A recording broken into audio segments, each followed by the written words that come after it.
Après 6 ans, vous l'avez fait en 2008, et depuis 60 ans, et vous tuez, il y a 2000 personnes qui sont mortes. Et vous parlez de l'armée la plus morale du monde, c'est indécent. Monsieur l'ambassadeur, venons-en maintenant à cette question centrale. Est-ce qu'on aura une fin pour cette guerre entre Israël et Palestine? Bon, moi je dis guerre, pour rester dans mon rôle de journaliste. Est-ce qu'on aura un jour une fin de cette guerre, autrement dit, sans laquelle qu'on ne peut pas, Bakary Sam l'a dit tout à l'heure, le statut de Jérusalem? Bon, je pense que oui, et c'est très simple. C'est très simple. Les moments que, une partie des Arabes ont accepté l'État d'Israël, les moments que le Hamas et les partis militants parmi les Palestiniens vont accepter les droits d'Israël à exister, la paix va arriver comme ça. Ce n'est pas de problème. Ah ouais? Ce n'est pas de problème. Le réel problème ici, c'est qu'il ne peut pas voir parmi eux des minorités qui ne sont pas musulmans. Et c'est pourquoi je ne suis pas d'accord avec cet monsieur ici. Parce que le Hamas, c'est exactement comme le Boko Haram. Il s'appelle Tariq Ramadan et vous, Eli Bentoua. D'accord, enchanté. Oui. Le Hamas, c'est exactement comme le Boko Haram. Parce que, à la longue terme... Ne me déshumanisez pas quand même. Ne faites pas ça. Parce que là, je suis sur le plateau avec vous, ne me déshumanisez pas. Ma vie a autant de valeur que la vôtre. Et même mon prénom. Tariq Ramadan, retenez-vous s'il vous plaît. Donnez-moi une moment de parler. Je te donne tout le respect. Respectez-moi aussi. Et les Hamas, comme les Boko Haram, sont les mêmes choses. Les Boko Haram et les groupes islamistes et extrémistes ne peuvent pas voir des minorités qui ne sont pas musulmans parmi eux. À la long terme, Hamas ne veut pas seulement un pays palestinien, mais il veut être une partie de ce grand pays musulman extrémiste, comme nous avons vu ici en Irak. On parlera du terrorisme, mais répondez de manière précise à ma question. Oui. Donnez-moi développer cette idée, parce que ça, c'est très important. Oui. Parce que si vous voyez seulement le tableau, ce que nous voyons à la télé, c'est vraiment c'est regrettant. Et moi-même, je regrette pour chaque Palestinien qui meurt. C'est horrible. Mais on doit voir ça dans les grands tableaux. Et le grand tableau, c'est ici qu'il y a une camp des groupes extrémistes comme Hamas et Boko Haram, qu'il veut établir une khalifa islamique extrémiste. Mais vous racontez n'importe quoi. Il ne peut pas voir. Regardez ce qui se passe à Mossoul. C'est inadmissible. 500 chrétiens étaient expulsés. Ce sont des résistants. Résister, c'est que Boko Haram, on les condamne et on condamne ceux qui font. Regardez ce qui se passe en Gaza. En Gaza, vous savez qu'en Gaza, 10 000 Palestiniens chrétiens étaient expulsés. Est-ce que vous savez ça? Alors, mais les chrétiens reçoivent la population civile. Revenons maintenant à les Palestiniens musulmans, Hamas a expulsé des chrétiens de Gaza. On ne peut pas avoir la fin de ce conflit ou de cette guerre sans trancher de manière définitive sur le statut de Jérusalem. Est-ce qu'Israël accepte que Jérusalem soit la capitale de la Palestine? Regardez, Jérusalem n'a jamais été capitale de Palestine parce que Palestine n'a jamais existé. Mais voilà, il n'y a pas de Palestine. Jérusalem était la capitale du royaume Israël et même le prophète Muhammad a connu ça. Alors ça, c'est quelque chose que c'est très clair. Vous commencez pas à faire des références comme ça, s'il vous plaît. Maintenant, je dis, un pays palestinien, je crois que ça va être établi. Et je crois que ça va arriver, le moment qu'on va accepter l'État d'Israël et les Juifs exister dans cette coin du monde, c'est tout. Alors, monsieur l'ambassadeur de Palestine, vous êtes toujours en ligne, c'est certain. Il est toujours là? Oui. Excellence, je vous pose la même question. Cette guerre finira-t-elle un jour et comment vous le voyez-vous? Oui, donc la solution. Laissez-moi, s'il vous plaît, avant que je vous dise la solution, comment ça va terminer, je vous dis un mot. Que les chrétiens palestiniens qui se trouvent dans la bande de Gaza, pendant l'agression barbare criminelle par ce gouvernement touriste israélien, ils ont invité le musulman qui ont de faire la prière de la fête de fin Ramadan à l'église même. Et tout le monde a vu l'image. tout le monde a vu l'image, les chrétiens de Gaza, car cette agression barbare a détruit plus de 37 mosquées. Nos frères les chrétiens de Gaza, ils ont invité les Palestiniens à faire la prière dans leur église. Et aussi, on a avec les noms, l'agression israélienne, ils ont ciblé, ils ont visé une chrétienne qui a 72 ans. Ils ont le tué aussi. Donc, les Israéliens, ce gouvernement terroriste, criminel, extrémiste, qu'ils vont très bientôt, toutes et tous devant la Cour pénale internationale, même, c'est pas seulement les membres de ce gouvernement terroriste, même leurs représentants au monde qu'ils ont justifié ces crimes de guerre. Voilà. Oui. Donc je reviens à ma question. À votre question. Oui. La solution est connue, est très simple.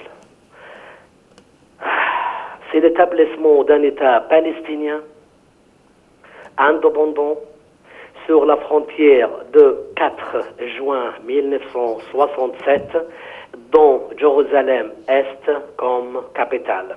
Un État libre, un État souverain, un État indépendant, avec une frontière mondialement reconnue. Mais personne ne veut faire de concessions sur Jérusalem, par exemple. Parce que c'est ce qui ressort de vos deux propos. Oui. Comment arriver à une solution définitive? Oui, parce que, vous savez, Jérusalem, c'était jamais avec les Israéliens. Ils ont coupé par la force en 1967.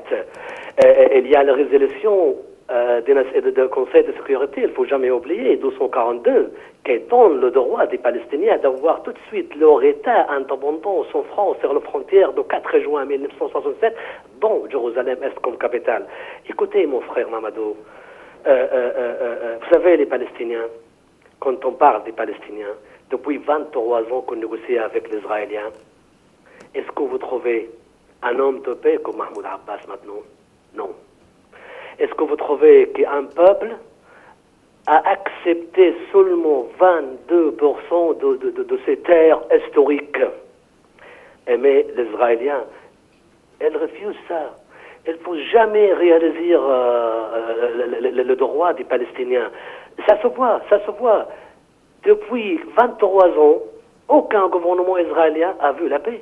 Aucun gouvernement israélien a poursuivi la question de paix. Et ce n'est pas nous qui disons ça. Les Américains, les Européens, même vous, monsieur Mamadou. Tout le monde sait que l'Israël ne veut pas la paix. Elle veut que la terre, elle veut suivre et poursuivre sa politique de colonisation. Elle faut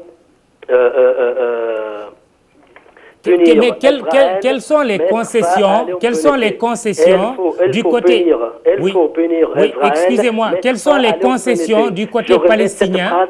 Excusez-moi, M. Mado. Oui. La phrase, parce que c'est ça qui gagne Israël toujours. Oui, il faut punir Israël, mettre fin à l'impunité. Mais en même temps, de l'autre côté, quelles sont les concessions que vous, Palestiniens, êtes-vous prêts à faire pour arriver à cette paix?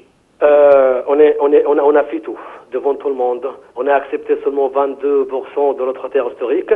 Nous, on veut que la paix. Nous, on a accepté 12 États. Et maintenant, c'est Israël qui détruit la solution de 12 États. On a accepté 12 États à vivre côte à côte, en paix et en sécurité, mais ce gouvernement terroriste refuse ça. Bakary Samb, on retourne un peu en arrière. Est-ce que on n'aurait pas eu cette paix si on avait aujourd'hui aux États-Unis un Bill Clinton, président de la République, une façon de vous inviter à vous prononcer sur la politique d'Obama.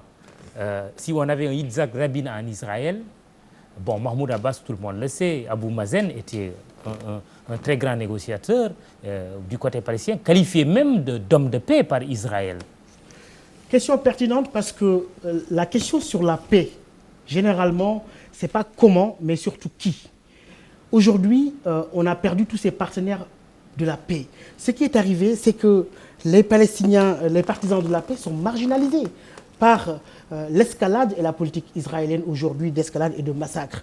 La logique de force a complètement légitimé le Hamas. Bien que sur le Hamas, j'aurais un bémol. Je reviendrai sur votre question. J'aurais un bémol. Je ne considère pas le Hamas et les frères musulmans comme étant un parti politique comme tous les autres.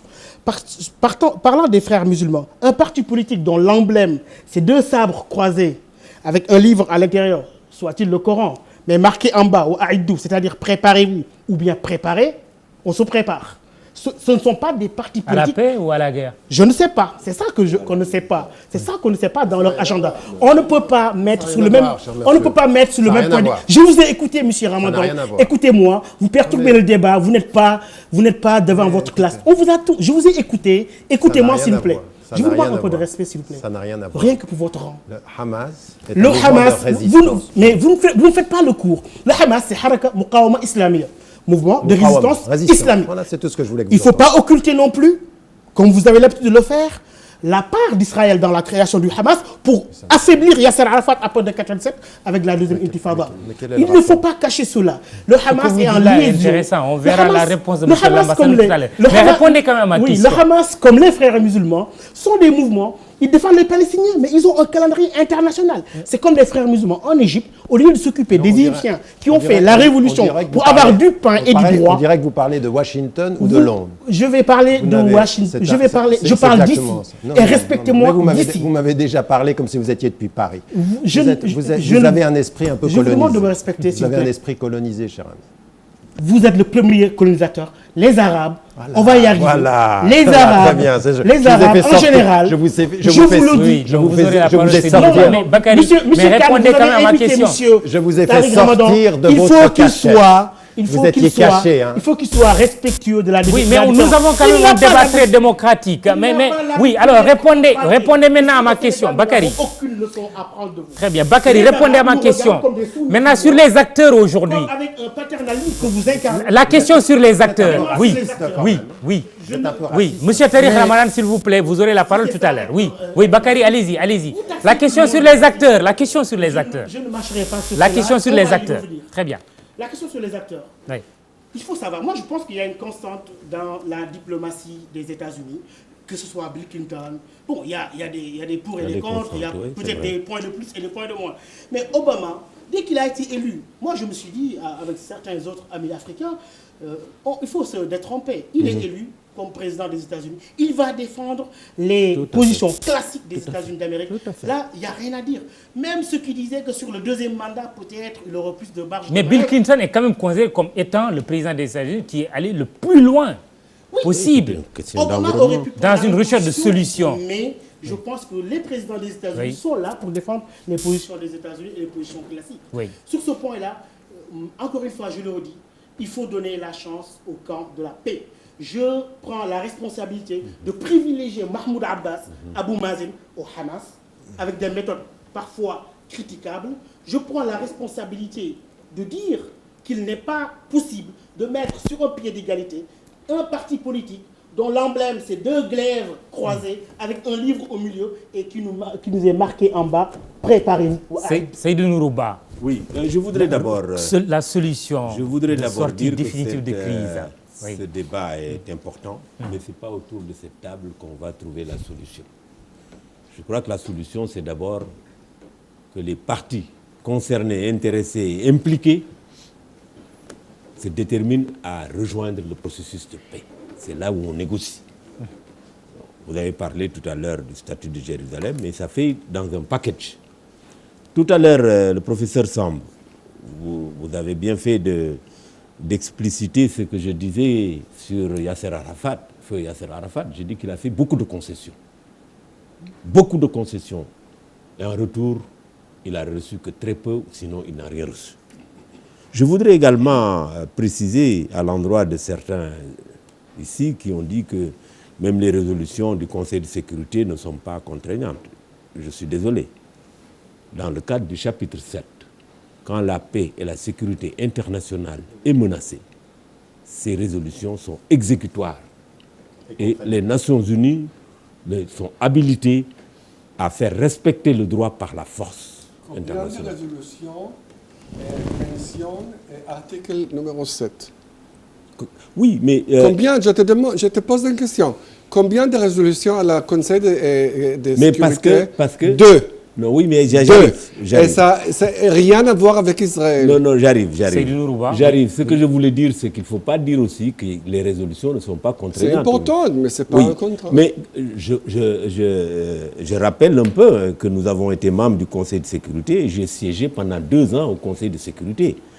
J'ai eu à assister à 53 réunions formelles en 88, 55 réunions informelles, ça fait 100 et quelques, et en 89, 80 réunions de consultation formelles et 83 réunions informelles. Donc, si idiot serais-je, j'aurais pu comprendre quand même au bout de 200 à 300 réunions quels sont les mécanismes. Bon, je dis encore une fois que dans le cadre du chapitre 7, quand la paix et la sécurité internationale sont menacées, les Nations Unies ont le droit de défendre les conventions internationales et la loi internationale par la force contraignante.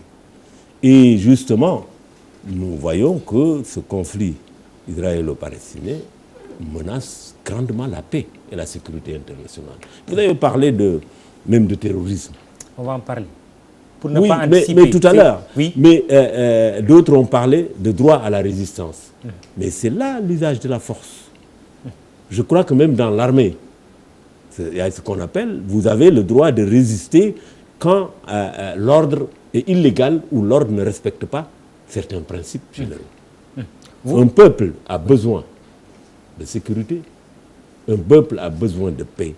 Et je crois que cette question ne peut pas être résolue autour de cette table. Vous avez fait une émission spéciale pour un cas spécial, mais je crois que les partis doivent rejoindre le processus de paix. Monsieur l'ambassadeur, avant d'arriver à Tariq Ramadan, parce que c'est important, êtes-vous prêt aujourd'hui à rejoindre la table des négociations?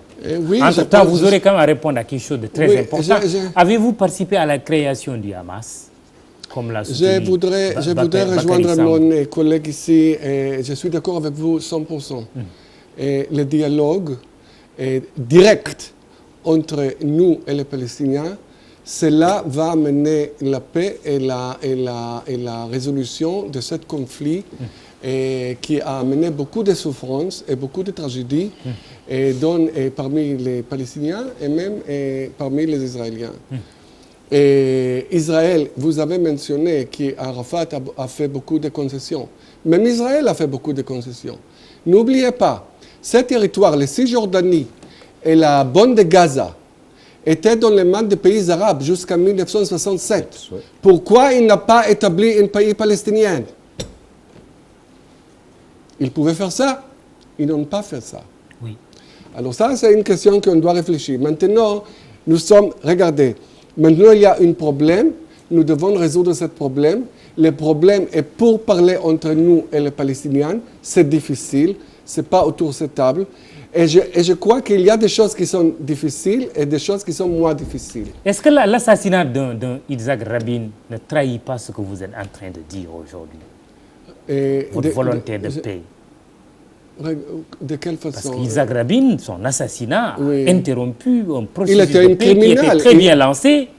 Regardez, c'était un criminel israélien qui a assassiné notre premier ministre et je suis désolé par rapport à ça. Mais vous savez toujours, vous pouvez avoir une personne qui est un peu fou ou psychopathe, il peut faire des choses. Et ça ne dit rien par rapport à la politique. Et la Hamas, vous avez participé à la création du Hamas, vous, Israël? Comment nous avons... De quelle façon? De quelle façon? C'est ce que soutient Bakary Samb. En tout cas, ils ont aidé à l'émergence d'un autre leadership qui pourrait concurrencer Yasser Arafat. Qui exploite et instrumentalise les questions palestiniennes. Comme certaines puissances ont participé à de Ben Laden et ça l'a retombé. Professeur Bakary, c'est comme vous avez dit, dans le bout de Hamas, il y a une chose plus grande qu'Israël. Et ça, on doit comprendre. Tariq Ramadan, faites-vous partie de ceux qui pensent que tant que les États-Unis auront intérêt pour perpétuer leur puissance et imposer leur puissance au monde, auront intérêt à soutenir Israël comme ils soutiennent ce pays, il n'y aura jamais de paix dans cette partie du monde, au Proche-Orient. Écoutez, laissez-moi vous dire 2 choses. Michel Warschawski est un militant des droits de l'homme juif israélien. Et de l'intérieur, il nous dit, quand un chef de cabinet israélien parle, écoutez bien ce qu'il dit parce que souvent il parle très franchement. Et ce qu'il dit, ce chef de cabinet, du Premier ministre, et dire nous n'avons pas à avoir peur des États-Unis parce que notre influence est déterminante sur la politique américaine. Et en fait, ce n'est pas dans le sens où les Américains soutiennent les Israéliens, c'est qu'Israël avance et les Américains ne disent rien. Pourquoi? Parce que vous ne pouvez pas être président américain aujourd'hui sans le lobby sioniste américain. Et qu'il y a une grande peur. On a espéré que Barack Obama allait avoir une nouvelle politique. Il ne l'a pas fait. Vous semblez être très très séduit par la politique de Bill Clinton. Je vous rappelle que sur les accords de 2000, on a eu ensuite le rapport de ce qui s'est passé et il y a eu de ce point de vue-là une trahison sur ce qu'avait accepté en l'occurrence Arafat. Parce que quand vous appelez à la paix, je suis d'accord, on doit appeler à la paix. Mais écoutez, vous le vivez vous-même, tout le processus de paix depuis les débuts des années 80, rien n'a été donné avec toutes les concessions. En fait, c'est pour ça que des gens qui ont suivi tout ceci, qui étaient pour l'accord de paix, tout ceci, des Stéphane Hessel, tout ceci, qui ont célébré la paix, se disent mais avec qui vous faites la paix quand Israël trouve toujours un prétexte? Et comme je vous l'ai dit tout à l'heure, quand ils étaient divisés, on ne peut pas discuter, vous n'avez pas d'autorité. Quand ils viennent ensemble, attention, vous discutez avec des terroristes. Tous les prétextes pour ne pas se mettre autour de la table. En fait, vous ne discutez pas de paix avec Israël parce que le processus qui est derrière, c'est que tous les gouvernements successifs ne veulent pas de processus de paix véritable, c'est-à-dire d'aller vers les accords qui sont ceux des frontières de 1976. Ça, c'est le premier élément. J'aimerais vous dire une autre chose. Nelson Mandela a été considéré pendant des années comme un terroriste. Là, on vous écoute bien, on vous écoute. Là, on vous écoute. Parlez, merci. On vous écoute quand même. Faites de même. Merci. C'est gentil d'écouter un arabe. En l'occurrence... Vous avez toujours cette hantise raciale. Moi, je ne l'ai pas. Bakary, laissez-le quand même terminer son raisonnement, s'il vous plaît. Discours en Europe avec les crises identitaires. S'il vous plaît, puisque nous n'avons aucune crise identitaire. S'il vous plaît, Bakary Samb, s'il vous plaît. S'il vous plaît, Bakary Samb, il parle de Nelson Mandela. Est-ce qu'on peut écouter? J'aimerais bien qu'il y ait un Nelson Mandela et un de Klerk arabe pour qu'on puisse... J'aimerais vous dire une chose. L'un des grands problèmes de l'Afrique et parfois aussi parmi les musulmans, il est celui-ci. Notre meilleure façon de résister à l'oppression israélienne, ce sera quand les Arabes cesseront leur racisme vis-à-vis des Noirs, laissez-moi terminer, et que certains Noirs, dans leur position politique, cesseront d'alimenter ces divisions-là. Je vous gêne parce que je suis arabe, je devrais, de ce point de vue-là, je vous gêne parce que je suis arabe et j'aimerais de ce point de vue-là. Vous ne pouvez pas dire cela. C'est ce que vous venez de dire. Mais Bakary, vous l'avez comme interrompu. Vous l'avez dit, s'il vous plaît. Vous l'avez dit. Vous l'avez dit publiquement là, en direct. Parce que... Vous êtes habitué du talbis et du tadlis. Mais de cette façon, vous ne vous entendrez jamais. Mais s'il vous plaît, par respect. J'aimerais juste terminer. Pour les téléspectateurs, oui. Nelson Mandela, vous parliez de lui. A dit une chose. Il était considéré comme terroriste par les États-Unis, par tout le monde. Et à un moment donné, cet homme, qui était un homme de paix, qui est sorti et qui a dit, au moment de sortir, « Je n'en voudrais pas à mes geôliers, il faut avoir le courage de la paix. » Et cet homme-là, qui est sorti et s'est positionné comme un homme de paix, a dit une chose. « Jamais nous n'allons obtenir une véritable paix en Afrique du Sud s'il n'y a pas la paix des Palestiniens. » Mais il a dit une autre chose, c'est que le Hamas était un partenaire légitime du dialogue en Palestine. Et cet homme-là, il l'a dit pour une chose. En disant une chose, c'est qu'aujourd'hui, il y a un mouvement de résistance. On peut, vous et moi, dire que certains des moyens de la résistance sont à condamner. Mais la légitimité de la résistance, il faut la soutenir. Est-ce qu'on peut comparer le Hamas à l'ANC, puisque vous parlez de l'Afrique du Sud? Ce n'est pas moi qui l'ai fait. C'est Nelson Mandela qui a fait. Et qui a même dit, mais qu'il a même dit une chose. Il a dit, ceux du Hamas qui viendront me voir, je les verrai. Mais je vais même vous dire une chose. Des parlementaires européens, des gens du département américain ont dit une chose, et je l'ai entendu de mes propres oreilles aux États-Unis. Nous devons entrer et prendre langue avec toute l'opposition palestinienne. Nous pouvons ne pas être d'accord avec les moyens, mais nous devons discuter. Et aujourd'hui, Israël n'a pas voulu discuter avec une chose... Monsieur l'ambassadeur dit qu'Israël est prêt à retourner à la table de négociation et même pour des négociations directes. Non, mais attendez. Être assis à Dakar, comme on est assis à Washington, on est prêt à toutes les discussions, mais sur le terrain, rien ne change et on continue à tuer, ça ne change pas une politique. Mais j'aimerais vous dire une chose, c'est au moment où l'autorité palestinienne a fait venir le Hamas sur son terrain, le processus de paix, l'acceptation du dialogue entre les deux autorités. Pour rentrer en dialogue, qu'Israël a senti le danger de l'unité et a tapé et a tué. Ils ne le veulent pas. Cette guerre aura-t-elle une fin un jour? Écoutez, en une fraction de seconde. Mon espoir, bien sûr, elle aura une fin, mais les conditions, c'est le respect de la dignité du peuple palestinien, la fin de la déshumanisation des Arabes par Israël et la reconnaissance du droit international qui commence par les frontières de 1967. Tant qu'on n'a pas un discours clair là-dessus et qu'on est en train de nous tourner en bourrique du côté de Tel Aviv, il n'y aura pas de paix. Alors, on va aborder... Comparer Mandela au Hamas est une insulte à sa mémoire. Mandela était contre toute forme d'extrémisme. Sauf que lui, il a dit que c'était la même résistance. C'est lui-même qui l'a fait. Il s'insulte lui-même, Mandela. Dites deux choses parce qu'on va faire un dernier tour de table. Mandela qui s'insulte lui-même. Je vais dire deux choses très rapidement.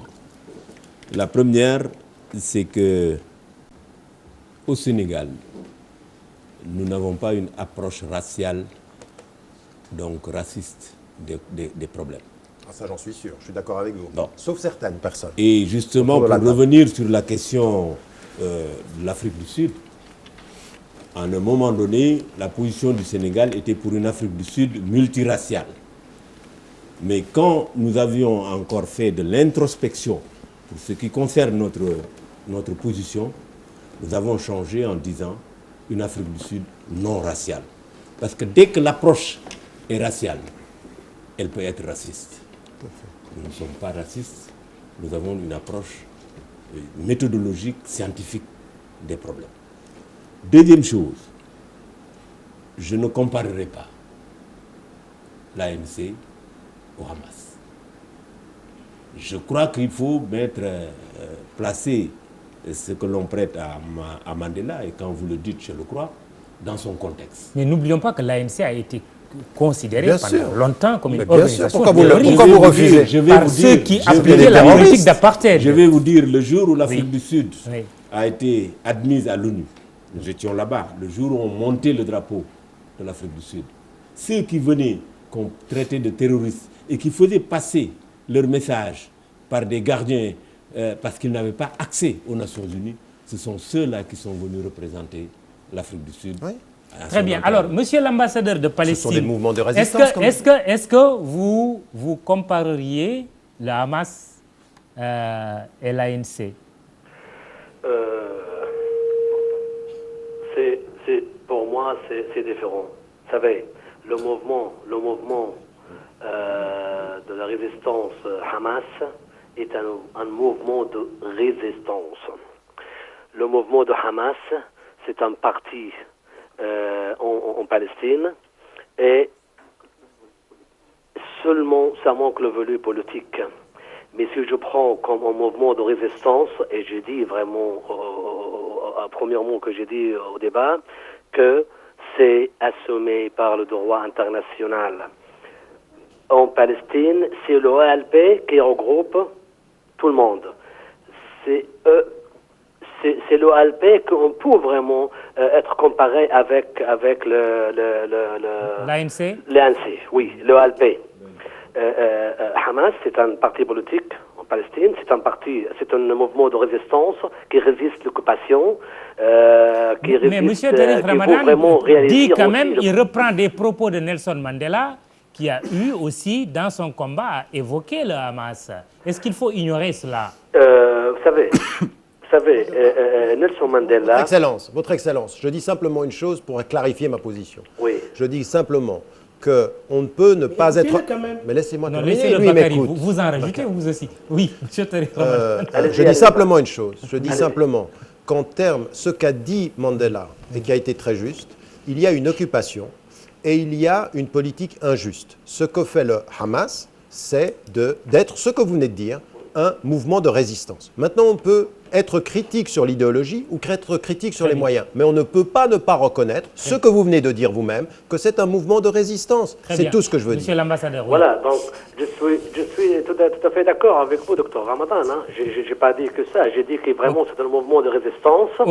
Donc l'OLP, vraiment, on peut le ALP de la Palestine qui est représentant légitime est unique pour le peuple palestinien, qu'on peut comparer avec le LC, mais seulement je dois vous confirmer, il ne faut pas traiter Hamas comme le prétexte qu'utilisent les Israéliens, comme c'est un mouvement terroriste du tout, c'est un mouvement de résistance assumé par le droit international. Alors, justement, dernier thème, vraiment, on y va pour le dernier tour de table, Excellence, c'est le terrorisme, la question du terrorisme dans le monde. À quoi renvoie, selon vous, cette notion de terrorisme? Le terrorisme est-il l'apanage de l'islam et du monde musulman? Parce qu'il y a beaucoup de confusion à ce niveau. Ça se voit. C'est toujours vraiment un prétexte qu'utilisent les Israéliens. Malheureusement, je dis ça parce que j'ai déjà dit et je répète, je dois répéter tout le temps, il ne faut jamais comparer le mouvement de Hamas. Il faut le mentionner comme un mouvement de terroristes du tout. Hamas, c'est un vraiment mouvement de résistance. C'est fait partie du peuple palestinien. Tous les mouvements de Hamas sont des Palestiniens. Et comme vraiment, il y a le djihad, il y a le Fatah, il y a le Front National Palestinien, il y a le Front Populaire Palestinien. Donc, ça c'est... Oui. Yani, c'est vraiment, si je vous dis, c'est où le groupe terroriste, c'est Stern et Argon. C'est Stern qui a été formé en 1947 par l'ancien Premier ministre israélien Yitzhak Shamir, et l'Argon qui a été fabriqué en 1948 par le Premier ministre ancien Menachem Begin. C'est ça le terroriste. Les terroristes, c'est ça, qu'on forme un groupe de terroristes pour obliger les gens quitter leur foyer, pour obliger l'essentiel tous les Palestiniens dans leur village et leur foyer. C'est ça le terroriste. Et quand on tue le voyer spécial des Nations Unies en 1949 par Yitzhak Shamir et par hasard Yitzhak Shamir est devenu un premier ministre. Et Menachem Begin qui a formé un groupe de terroristes Argon devenu premier ministre. Est-ce que vous avez, c'est unique en Israël, pour être premier ministre, il faut présenter un CV pour dire je suis terroriste. Si vous n'êtes pas terroriste, il ne faut pas être un premier ministre. C'est unique en Israël. C'est ça le terrorisme, c'est pas Hamas. Hamas, c'est un mouvement de résistance légitime et il a le droit assumé par le droit international. C'est ça le Hamas. Eli Bentoura, à quoi renvoie, selon vous, la notion du terrorisme qui dépasse même le Hamas et cette région du Proche-Oriental? Oui, je suis désolé, mais le Hamas est catégorisé comme une organisation terroriste, pas seulement par Israël, et ça doit être clair. Et comme je l'avais dit, son mission, son but, son vocation, ce n'est pas seulement Israël. C'est plus grand que ça et il fait partie d'une très grande chose. Mais ce que ça m'étonnait beaucoup, c'est que je vois que M. Tariq Ramadan est revenu et a mentionné Nelson Mandela, un monsieur très grand que je l'ai rencontré personnellement 3 fois. C'est quelque chose vraiment incomparable. Vous, Israël, qui avez soutenu l'apartheid sud-africain. L'hypocrisie ici, vous qui avez soutenu l'apartheid sud-africain, Israël. Premier allié de l'Afrique du Sud apartheid. Parce qu'au-dessous de ces propositions, il y a un très grand racisme. Et je ne comprends pas comment vous donnez un plateau à une personne comme ça, qui est en fait raciste, ici au Sénégal. Ça, je ne comprends pas. Monsieur, vous m'insultez. C'est une insulte que vous venez de faire. Je suis ici. Vous êtes un partisan sioniste du racisme. Je suis ici. C'est vous le raciste. Pour expliquer et clarifier, pas pour vous discuter. Je voudrais expliquer et clarifier quels sont les faits. Bien sûr qu'il y a beaucoup de choses à régler entre nous et les Palestiniens. Et j'appelle encore une fois, et tous les Israéliens, il y a beaucoup même de Palestiniens. Mais ils sont otages aujourd'hui de cette organisation terroriste comme le Hamas, qui l'exploite et l'instrumentalise. Est-ce que de la part d'Israël, il n'y a pas un amalgame? On ne peut pas également vous accuser de racisme. Tout à l'heure, il a parlé de votre soutien à la politique d'apartheid. Quand souvent, dans les références, quand on parle de terrorisme, on cite un pays musulman. On parle de l'Irak, on parle de la Libye. On parle à chaque fois d'un pays musulman. Est-ce que ça, ce n'est pas un amalgame, monsieur l'ambassadeur? Je n'ai pas compris votre position. Pardon. Amalgame de quoi? La question, à chaque fois qu'on parle du terrorisme, on fait référence à un pays musulman. Bon, et malheureusement, vous savez, quand je suis arrivé ici à Sénégal, j'ai trouvé un islam magnifique et je dois dire que je tombais amoureux avec ce que j'ai trouvé ici. Un islam tolérant, un islam ouvert, un islam où vous pouvez voir les chrétiens, musulmans et autres peuples qui vivent ensemble sans problème.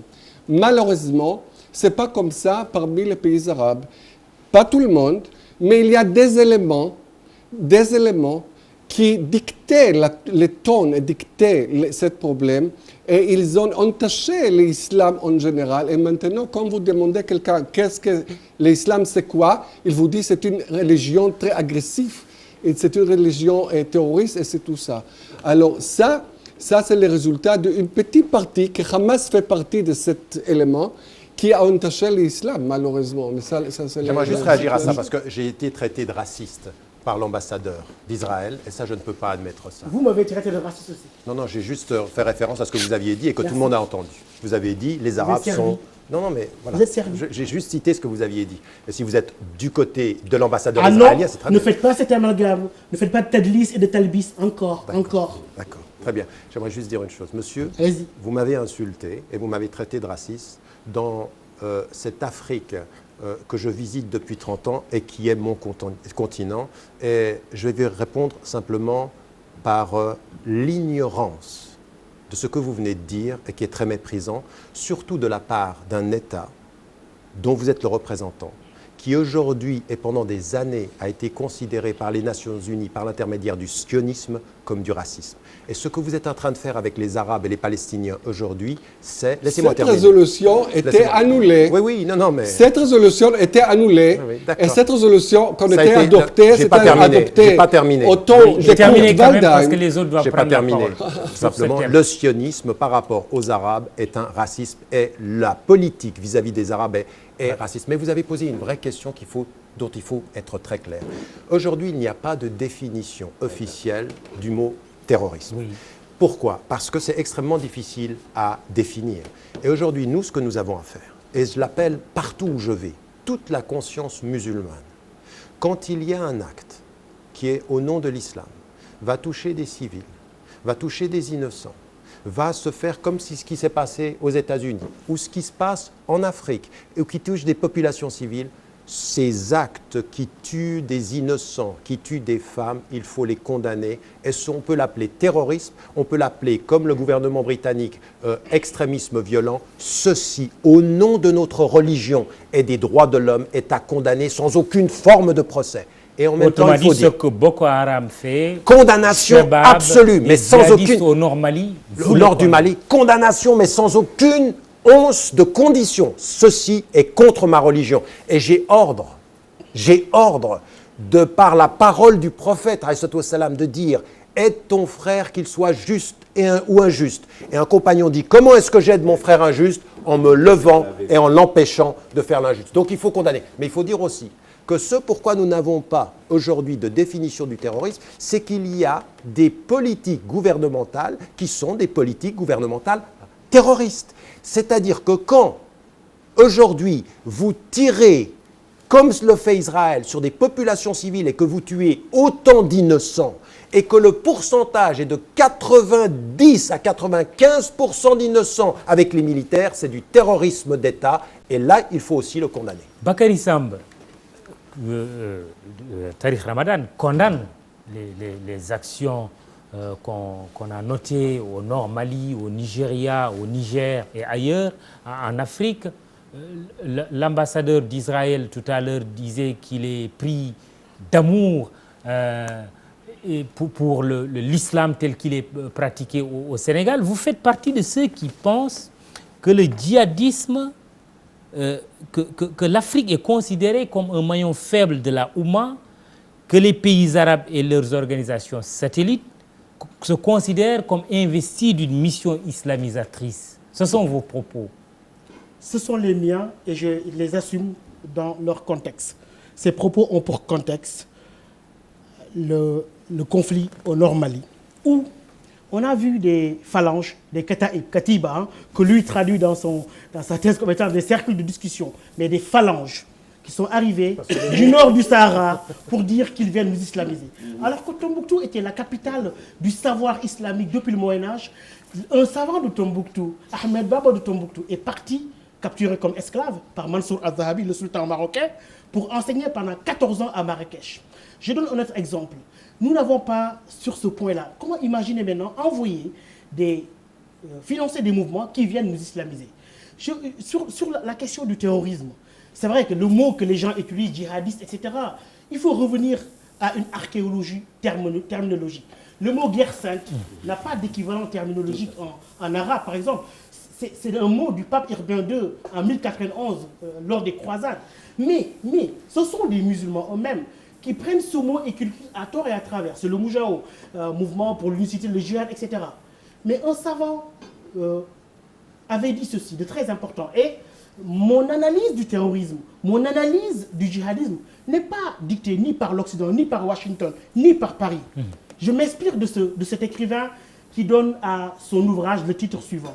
Aktharu raribina fil jihad mimman yuhibbuna zuhur wa mulk al-ibad wa la yubaluna biman yuhlaku fi jihadihim min al-ibad. La plupart de ceux qui s'adonnent à ce qu'ils appellent eux un djihad, c'est des gens qui veulent seulement qu'on les médiatise, qu'on parle d'eux, qui cachent d'autres frustrations derrière le mot djihad. Et man yamliku al-ibad, ils veulent dominer les corps au lieu de conquérir les cœurs. Et la troisième phrase m'intéresse beaucoup. Ils s'en fichent pas mal de nombreuses victimes de leur djihad. Vous savez qui a dit ça? Tariq Ramadan? C'est Cheikh Moussa Kamara de Gankel. Monsieur Khan pourra vous amener visiter ce village dans le Fouta. Pour dire qu'ici en Afrique, ce que je condamne, c'est cette forme de paternalisme. Je suis complètement d'accord avec ça. C'est une très très bonne citation. De paternalisme, oubliant que Cheikh Ahmadou Bamba, vous avez déjà appris qu'il disait que mon djihad, c'est quoi? Mon combat, c'est sur la science, la piété. La piété. Justement, est-ce que l'Afrique a des ressources qui lui sont propres, pour s'en sortir? Par des méthodologies paternalistes, on veut détruire les confréries. À Touba, vous avez entendu des salafistes ou des wahhabites financés pour détruire l'enseignement de Cheikh Ahmadou Bamba.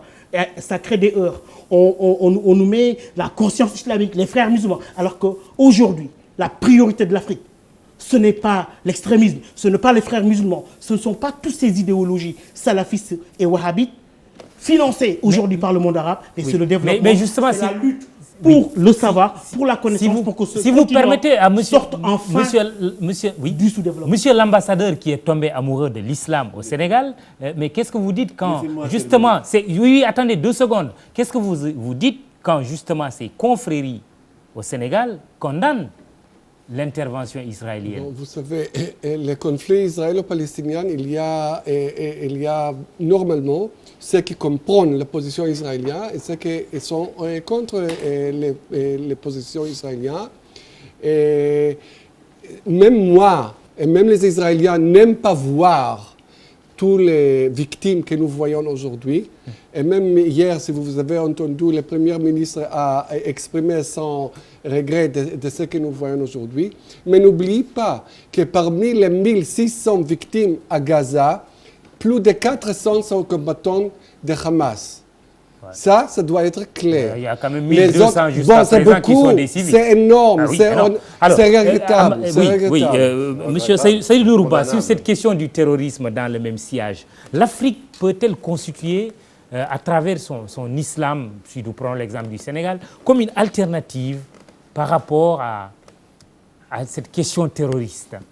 Oui, mais moi je dirais très simplement que l'islam est universel. Il y a des principes directeurs. L'islam, c'est la tolérance, c'est le respect de la différence, c'est le respect de la dignité humaine. Je crois que si nous partons de ces principes, nous ne pourrons pas dire qu'il y a un islam arabe, il y a un islam africain, il y a un islam asiatique et autres. Maintenant, comment on traduit la djihad? La djihad, le peu que je connaisse de l'arabe, c'est d'abord le djihad nafs. On lutte contre soi-même. contre ses penchants, contre ce qu'on veut à mort. C'est un mysticisme. On te demande de dépasser le matériel. Et c'est ça, la vraie... On traduit, je crois, de manière injuste par... en français, on parle de... Non, il y a une guerre religieuse. Ce n'est pas exact du tout. Donc, l'islam, je dis toujours, je l'ai dit à des journalistes d'ailleurs, de vos amis, je dis quand j'ouvre un journal, je vois qu'on mentionne un marabout qui a violé une fille de 16 ans, je dis, vous portez préjudice au marabout. Ce n'est plus un marabout dès qu'il viole. C'est un violeur qui se dit marabout, mais il ne l'est plus. Parce qu'il y a des valeurs quand même qui distinguent le leader, qu'il soit le leader politique, le leader religieux ou le leader social. Dès l'instant qu'il passe à travers ces valeurs, je crois qu'il ne faut plus l'appeler comme il est. Deuxième chose, je crois qu'il faut découpler l'islam du terrorisme. Ce n'est pas juste. Ce n'est pas du tout juste. Quand l'ambassadeur nous dit qu'il est tombé amoureux de l'islam au Sénégal, jusqu'à preuve du contraire, moi je pense que nous pratiquons ce que l'islam nous dicte au Sénégal. J'ai été ambassadeur en Algérie pendant 16 ans. Alors, l'Aïrahmou, le leader du Hamas qui était là-bas, je lui ai organisé une visite au Sénégal. Il est venu, il est reparti, il m'a invité à dîner et il m'a dit l'islam que j'ai vu au Sénégal, c'est cet islam-là qu'il nous faut. Je dis au Sénégal, vous pouvez croire, pratiquer, vous pouvez croire ne pas pratiquer, vous pouvez ne pas croire ne pas pratiquer. Et l'État est là pour sauvegarder les droits. Mais malgré tout ça, il y a un rapport quand même de la CEDEAO il n'y a pas très longtemps qui a dit que le Sénégal n'était pas à l'abri. Non, non, c'est différent. Ce que je dis, c'est différent des menaces. Pour ne pas dire de menaces terroristes. Non, c'est différent des menaces. Mais on est menacé, c'est certain, parce que justement, ces vendeurs de morts ne veulent pas du tout des États qui sont équilibrés, qui sont au juste milieu, comme le dit la sainte religion de l'islam. Je ne suis pas extrémiste. Et le professeur Samba a dit une chose d'extraordinaire. C'est ce que j'appelle la quête du savoir. La quête du savoir, et on a parlé de la route de l'esclavage, on a parlé de la route de la soie, mais on n'a jamais parlé de la route du savoir. Et la religion musulmane est une religion qui vous force à aller conquérir le savoir là où il est, même si c'est en Chine, à l'époque. Ouais. Donc, pour moi, il n'y a pas, comme il l'a dit, Tarek, il n'y a pas encore de définition au niveau des Nations Unies sur le terrorisme. Parce que qui dit terrorisme dit résistance, pour certains. Les mouvements de résistance ne sont pas des terroristes. Mais justement, c'est ce qui... En Afrique, nous avons pu avoir une définition, mais assez kilométrique. Et je crois qu'au niveau du monde arabe, il n'y a pas également une définition du terrorisme. Oui. Si alors, ça veut dire que c'est un concept difficile à cerner, mais parce qu'il y a des positionnements politiques et des positions politiques qui font que ce n'est pas demain qu'on sera... Mais nous devons lutter tous contre le terrorisme. Le Sénégal, malgré cet équilibre, le Sénégal est menacé justement. Parce que ces djihadistes, comme on les appelle, ceux qui étaient au Mali et qui y sont jusqu'à présent, mais ce n'est pas justement l'islam. C'est autre chose, c'est des positions politiques. C'est très important ce qui est en train de se passer ici et de cette voix du Sénégal, mais de l'Afrique en général. Moi, je défends beaucoup l'idée qu'en fait, beaucoup des solutions dans le monde musulman contemporain vont venir plus de la périphérie que du centre, à cause des crises du monde arabe. Et qu'aujourd'hui, ce que l'on voit, vous savez, moi je n'idéalise rien. Nous sommes de la périphérie. Les musulmans de seconde zone. Le centre, c'est la Mecque, mais ce n'est pas grave. Géographiquement, on dit que le centre, c'est la Mecque. Mais ce que je voulais dire, c'est que dans de ceux qui vivent en Afrique, de ceux qui vivent en Asie, de ceux qui vivent en Occident, mais il y a deux choses que nous devons faire en permanence. La première des choses, c'est de prendre des positions de principe. Et les positions de principe, c'est que tout homme ou toute femme ou tout mouvement qui va instrumentaliser la religion pour promouvoir des principes qui sont contre la religion, où la mort est le meurtre, des innocents, voire même l'utilisation des principes islamiques pour soumettre les populations à, par exemple, vous savez, moi je suis contre un État qui impose le foulard aux femmes. C'est-à-dire que j'ai pris position par rapport à l'Arabie Saoudite et l'Iran. Je pense que c'est faux. Je pense que c'est la liberté de conscience des femmes de décider. Et donc nous devons prendre des positions. Ceux qui appliquent ce qui s'est passé au Nord-Mali, il faut prendre des positions. Et là, nous devons tous être ensemble. C'est là où l'islam est universel dans ses principes, c'est-à-dire que les Africains, c'est-à-dire que les Arabes, les Asiatiques, les Occidentaux, ensemble, au nom de nos principes. Et ensuite, il faut faire deux choses. Il faut que toujours dans nos pays, nous n'idéalisions pas. Je suis en contact avec les plus hautes autorités des mourides et des tidjanes et des mystiques ici et des gens qui sont du terrain. Il y a un islam aujourd'hui, il y a une vigueur islamique au Sénégal et dans le monde africain extraordinaire. Mais il faut toujours qu'on soit vigilant par rapport à nous-mêmes. Vous savez ce qui manque au Sénégal? Beaucoup d'éducation, beaucoup de connaissances de l'islam, une autonomie, un esprit critique. Mais tout le monde en a besoin. Donc ne nous idéalisons pas nous-mêmes en disant nous sommes là. Non, il y a une formidable potentiel. Je viens d'une rencontre hier avec des jeunes qui travaillent dans la solidarité. Oui. Nous étions ensemble hier et on voit des jeunes de 25 ans, de 30 ans, de 20 ans qui sont en train de manifester un esprit solidaire. Et ça, c'est quelque chose qu'il faut qu'on célèbre. Bien. Un esprit critique, de l'éducation et la condamnation de ce qui doit être condamné. On retourne au téléphone avec monsieur l'ambassadeur et c'est pour terminer. Oui, s'il vous plaît, monsieur l'ambassadeur de Palestine. Monsieur l'ambassadeur de Palestine, s'il vous plaît. Oui, mais si vous avez quelque chose à ajouter, allez-y très rapidement parce que nous sommes au terme. Je vous en prie. Oui. Il y a comment on l'appelle encore? Il y a l'inculture religieuse et la pauvreté. Qui sont les deux mamelles du terrorisme. Justement, monsieur l'ambassadeur de Palestine, est-ce que justement... Oui, vous me permettrez quand même de terminer. Il faut bien qu'on termine. Une dernière phrase. Oui. Dernière phrase. Oui. Sur cette nécessité de réformer, de faire évoluer les choses, d'éduquer les masses, Cheikh Hadji Malick Sy de Tivaouane a dit quelque chose de très important. Il avait attiré notre attention sur ces lectures trop littéralistes, en disant très souvent « La taghtaru bi zawahir nusus ». Ne vous faites pas emporter par l'apparence des textes. Sur ce point précis, je rappelle qu'il ne faut pas faire l'amalgame islam et terrorisme. Un rapport, il y a 2 ans, avait souligné ceci, que 94% des actes terroristes dans le monde sont le fait de non-musulmans.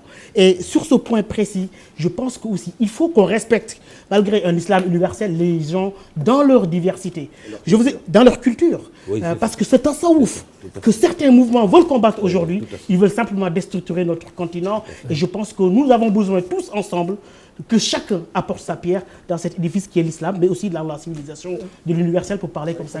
Monsieur l'ambassadeur à Al-Fara, est-ce que certains groupes qui font référence à l'islam et qui pratiquent des actions violentes ne rendent pas finalement un mauvais service à l'islam? Est-ce que ce n'est pas ça qui a amené cette confusion entre terrorisme et islam? Oui, bien sûr. Je suis vraiment tout à fait d'accord avec vous, mon frère Amadou, et surtout que je veux vraiment mentionner que les Palestiniens, ils ont condamné tous les actes d'agression commis par quelques groupes de l'islam, mais il faut que je bien conformer.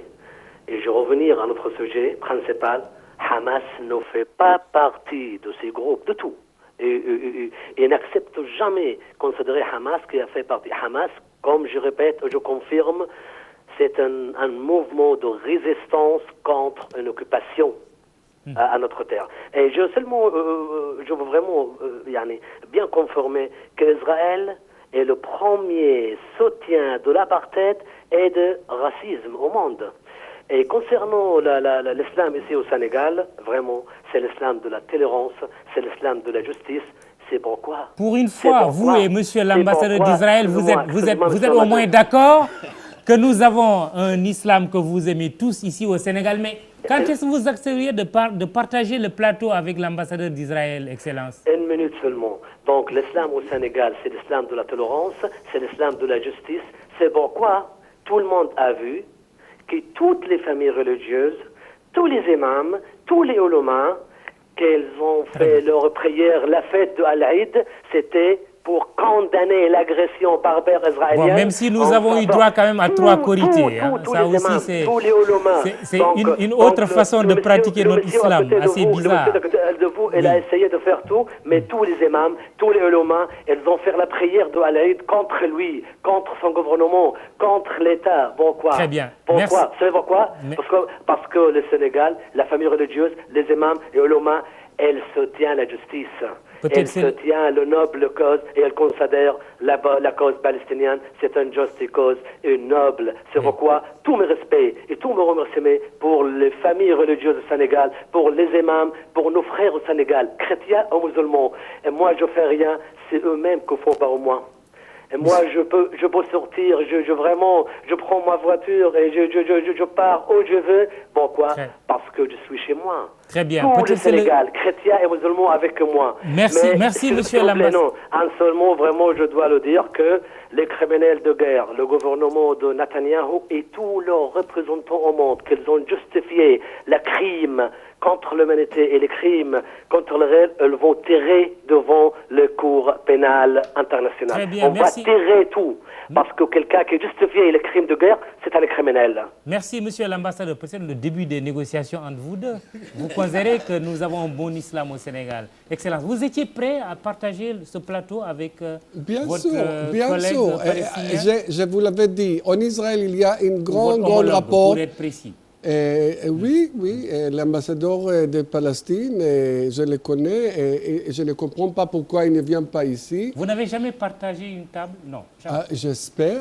Je suis prêt de l'inviter chez moi, il n'y a pas de problème. Très bien. Il y a une autre chose que je voudrais rectifier. Non, vous pouvez comprendre. Je pense qu'on peut comprendre l'ambassadeur palestinien. Vous savez qu'en Israël, il y a des Palestiniens qui sont sains dans les institutions israéliennes. En Israël, il y a des Palestiniens qui se soignent des hôpitaux israéliens. Il y a des commerces entre Israéliens et Palestiniens. Et il y a 40 000 Palestiniens qui travaillent en Israël. Alors je ne comprends pas pourquoi là-bas, il y a même porte-parole entre Mahmoud Abbas et des leaders palestiniens et israéliens. Pourquoi là-bas c'est possible et ici c'est pas possible? Ça, je ne comprends pas. Peut-être que ce sera possible un jour sur ce plateau. En tout cas, merci d'être venu à ce débat consacré à la crise palestinienne et également à la question du terrorisme dans le monde. Merci à toute l'équipe au niveau de la rédaction, la direction aussi de la télé, ainsi que du côté de nos réalisateurs au plan technique, de nous avoir accompagnés. Merci à vous de nous avoir suivis. Rendez-vous très prochainement sur cette antenne pour un autre débat. Merci, au revoir, bonsoir. Laissez-nous le soin de vous remercier.